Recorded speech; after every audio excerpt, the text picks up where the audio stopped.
इन दिनों social media पर धार्मिक सर्टिफाइड खूब ट्रेंड कर रहा है। इसके जरिए एक हस्ताक्षर अभियान चलाकर सरकार से मांग की जा रही है कि जिस तरह से हलाल सर्टिफाइड चीज़ों की बिक्री को देश में वर्षों से इजाज़त मिली हुई है, वैसे ही सनातन धर्म के लिए शाकाहारी या सात्विक फूड को भी बाकायदा मान्यता मिलनी चाहिए।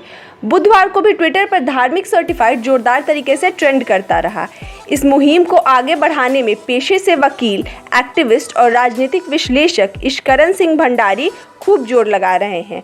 उन्होंने सरकार के लिए आवेदन भी तैयार किया है कि जैसे देश में हलाल सर्टिफाइड को मंजूरी मिली है, वैसे ही सनातन धर्म के लिए सात्विक खाद्य सामग्री को भी सर्टिफिकेट दिया जाना चाहिए। उन्होंने दावा किया है कि मुहिम शुरू करने के कुछ ही घंटों में हजारों लोगों ने इस आवेदन पर हस्ताक्षर किए हैं।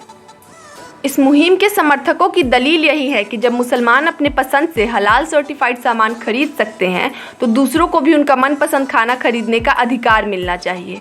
सबसे बड़ी बात यह है कि इस मुहिम को बीजेपी के बड़े नेता सुब्रमण्यम स्वामी का भी समर्थन प्राप्त है।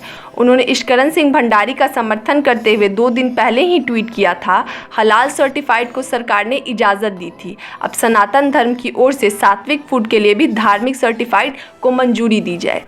एक और ट्वीट उन्होंने लिखा, इश्करन ने खाद्य मंत्रालय को लिखा कि चूंकि हलाल सर्टिफिकेट को अनुमति है, तो सनातन धर्म के मानदंडों पर बने हुए खाद्य पदार्थों को धार्मिक सर्टिफाइड की अनुमति भी मिलनी चाहिए। हमारे सामने चेन्नई पुलिस का उदाहरण है, जहां एक हिंदू की दुकान को इसलिए सील कर दिया गया था कि उसने लिखा था कि सिर्फ धार्मिक खाना।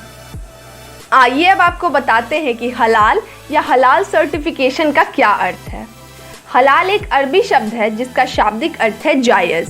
मोटे तौर पर हलाल शब्द को नॉनवेज खानों से जोड़ा जाता है, जो पूरी तरह सत्य नहीं है।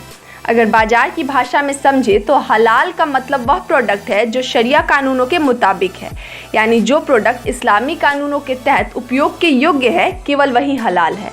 खासकर नॉनवेज आइटम की बात करें तो जो प्रोडक्ट हलाल नियमों के तहत तैयार नहीं है, उनका इस्तेमाल गैर इस्लामिक माना जाता है। भारत में हलाल सर्टिफिकेशन के लिए पूरी दुकान खुली है। इस मामले में हलाल इंडिया जैसे संगठन का जिक्र करना जरूरी हो जाता है, जो कंपनियां सिर्फ हलाल सर्टिफाइड स्टैंपिंग के लिए मोटी रकम वसूलते हैं, क्योंकि बिना हलाल सर्टिफाइड के इस बात को तवज्जो देने वाले मुसलमान वह प्रोडक्ट खरीदेंगे ही नहीं।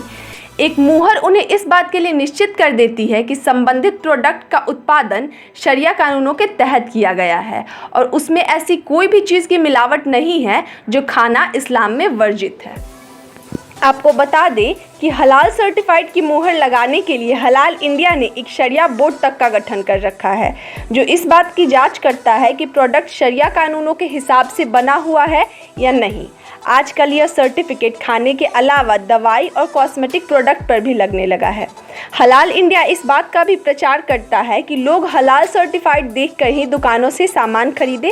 हलाल इंडिया अंतर्राष्ट्रीय हलाल मानकों के पालन का भी दावा करता है।